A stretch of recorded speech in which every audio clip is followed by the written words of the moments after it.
today we will do stretching for our back. So I will show you first things, and after which exercise group you do this exercise.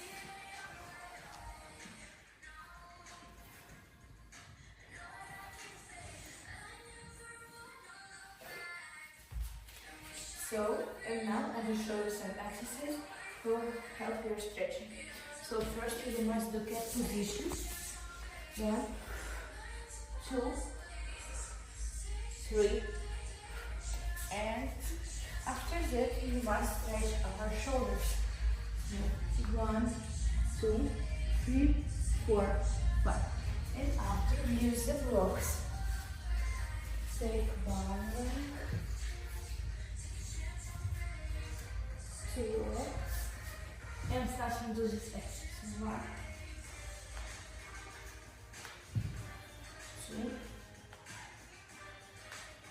3, and after take it and take this position. So 1, 2, 3. Good work. After slowly go down, take 2 legs together. Take our breathe out and go down. So 1, 2, 3, 4, 5. So thank you so much for watching. I hope that you like it and follow me.